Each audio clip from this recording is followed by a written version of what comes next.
एक घटना श्री भाई जी हनुमान प्रसाद पोद्दार जी के जीवन चरित्र की है। वहीं एक मुसलमान परिवार सहित रहते थे। बिल्कुल भाई जी से परिचय नहीं था। बहुत व्यापार आदि में उनका घाटा लग गया, कर्जा भी हो गया, यहां तक हालत हो गई घर में खाने को नहीं था। अब उन्होंने विचार किया कि क्या करें, हमें कोई उपाय नहीं दिखता। मन में निश्चय किया कि एक उपाय है, मृत्यु, आत्महत्या कर लेते हैं।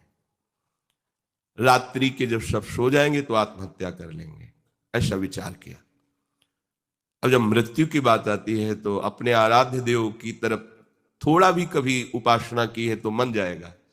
उनके मन में उन्होंने अपने भगवान को याद किया और पुकारा कि आप, यद्यपि ये अपराध है पर आप देख रहे हैं ऐसी परिस्थिति है, अब मुझे शरीर छोड़ना ही पड़ेगा, मैं नहीं झेल पाऊंगा। अंदर से उन्होंने अपने जो उनके धर्म में नाम लिया जाता है, अंदर से नाम लिया और कमरा बंद कर लिया। बस अब किसी से नहीं मिलना, अब तो आत्महत्या करनी है। इतनी देर में भाई जी की गाड़ी उनके दरवाजे पे पहुंच गई। एक अंजबी, धोती कुर्ता पहने, चश्मा लगाए, परिवार के लोग एकदम आश्चर्य, कौन है? भाई जी ने नाम लिया, वो कहाँ है? बोले वो तो कमरा बंद किए हैं, खोल ही नहीं रहे, पता नहीं क्या बात है।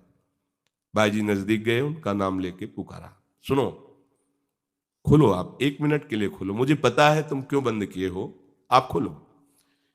इतना अमृत था वाणी में, क्योंकि जो जिह्वा निरंतर नाम जप करती है और भगवान के प्रेम से हृदय लबालब होता है, उस वाणी में आकर्षण होता है, सत्य होता है। उन्होंने खुला, देखा है तो उन्होंने कहा, आपको मैं जानता नहीं हूं, आप कैसे आए हो? भाई जी ने स्वयं दरवाजा अंदर होकर बंद किया और कहा, बैठिए।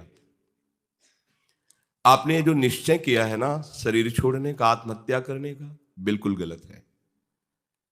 ये जीवन धर्म पूर्वक आचरण करने के लिए मिला है, भले गरीबी रहे।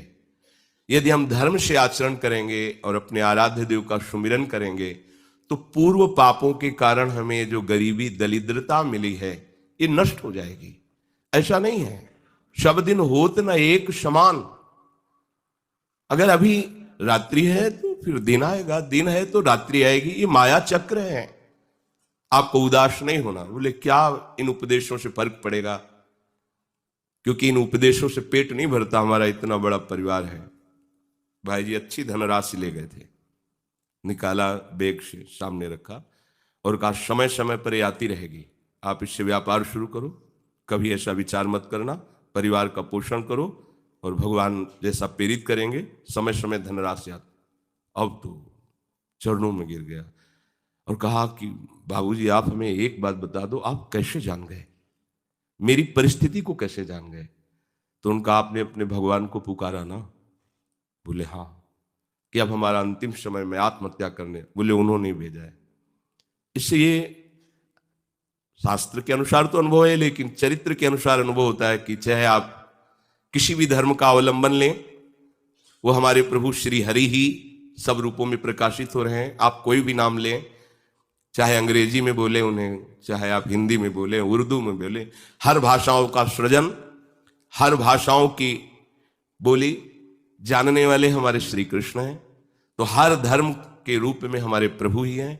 यदि आप जहां जिस धर्म में हैं उसी धर्म का अनन्यता पूर्वक पालन करें। देखो, धन के लिए आत्महत्या करने वाले थे, तो बोले सबको क्यों नहीं बचा लेते? क्योंकि सब भगवान का आश्रय नहीं लेते। भगवान का आश्रय लो, नहीं तो छूट दिए।